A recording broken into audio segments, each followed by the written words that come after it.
6 মাস আগে বাড়ির পাশে স্কুল মাঠে ফুটবল খেলতে গিয়ে পা ভেঙে যায় 10 বছর বয়সী শিশু রাফির। দীর্ঘদিন চিকিৎসা চলার পরও কিছুতেই সুস্থ হচ্ছিল না সে। পরে চিকিৎসকের পরামর্শে সৈয়দপুর থেকে রাফিকে ঢাকায় নিয়ে আসেন তার বাবা আনিস মণ্ডল। ঢাকায় ডেল্টা হাসপাতালে রাফির চিকিৎসা শুরু হয়। সেখানে বিভিন্ন পরীক্ষা নিরীক্ষার পর জানা যায় শিশু রাফি ক্যান্সারে আক্রান্ত। চিকিৎসকরা জানান রাফির চিকিৎসার জন্য দরকার 20 লাখ টাকা। ছেলেকে বাঁচাতে টাকা জোগাড়ে ব্যস্ত হয়ে পড়েন আনিস মণ্ডল, কিন্তু ভাগ্যে নির্মম পরিহাস, হঠাৎ সড়ক দুর্ঘটনায় নিহত হন তিনি। বাবার মৃত্যুর পর রুবায়েত মণ্ডল রাফির চিকিৎসার সব খরচ বন্ধের পথে। চিকিৎসকের পরামর্শ অনুযায়ী 4টি কেমোথেরাপি দেওয়া হলেও অর্থের অভাবে এখন সেটাও বন্ধ। আমাকে স্কুল যাইতে ইচ্ছা করে, খেলাধুলা করতে ইচ্ছা করে, ফুটবল খেলতে গিয়ে এখানে পা ভেঙে গেছে। তারপর থেকে আর আমি হাঁটাচলা করতে পারি না, আমি অসুস্থ।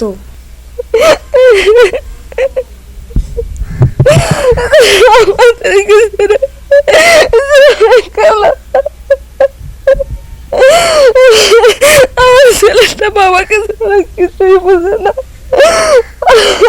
সে চলে যাওয়ার 5 মিনিট আগে এমন মেয়ের সাথে কথা বললো যে বাবা আমি যাচ্ছি, যে তোমাকে খাওয়াবো। মেয়েটাকে বলতেছে আমি 5 মিনিটের মধ্যে বাড়ি ঢুকতেছি, তোমার মেহেদি ভাইয়ের সঙ্গে দুটো কথা বলে আমি আসতেছি। আসার পরে আমাদের কিছু চলে যাবে, আমরা কল্পনাই করতে পারিনি। উন্নত চিকিৎসার জন্য রাফিকে ভারতে অ্যাপোলো হাসপাতালে নেওয়ার পরামর্শ দিয়েছেন চিকিৎসকরা, কিন্তু বাবার মৃত্যুর পর এখন আর সে উপায়ও নেই বলছেন রাফির স্বজনরা। যেহেতু তার মাথার উপর থেকে ছাদ চলে গেছে, আমরা জানি না এই মুহূর্তে কিভাবে তার চিকিৎসাটা চলবে। আমরা দেশবাসীর কাছে আকুল আবেদন জানাই, আপনারা সবাই এই ইয়াতিম বাচ্চাটার পাশে থাকবেন।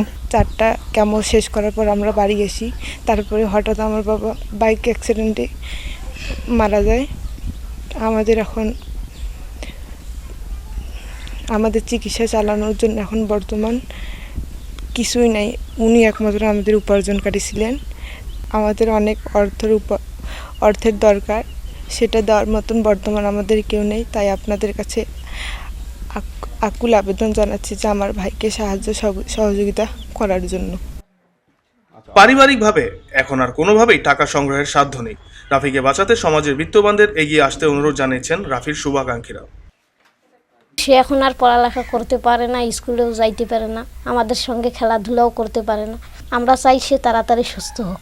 তার মার যে অবস্থা, সেই দিক থেকে তার যে পরবর্তী চিকিৎসা করবে বা তার যে পরিবার চালাবে, এই ধরনের অবস্থাও তার নেই। সব তো শেষ করছে, বাচ্চার পাশে বা 7-8 লাখ টাকা দিয়েছি। ছেলে তো মারা গেল, এখন কিভাবে সংসার চলবে, কিভাবে বাচ্চাটাকে বাঁচা যায়। সবাই মিলি না বাচ্চাটার চিকিৎসার জন্যে কিছু সাহায্য দেন, যেন বাচ্চাটা আগের মতো সুস্থ হবার পায়, স্কুলে যাবার পায়, খেলাধুলা করিবার পায়, তাই বড় হয়ে নিজের উপার্জন করে খাবার খায়। এখন আর কোনোভাবেই টাকা জোগাড়ের সাধ্য নেই। তবে চিকিৎসক বলেছেন রাফির পুরো চিকিৎসা অন্তত 20 লাখ টাকার মতো খরচ হবে।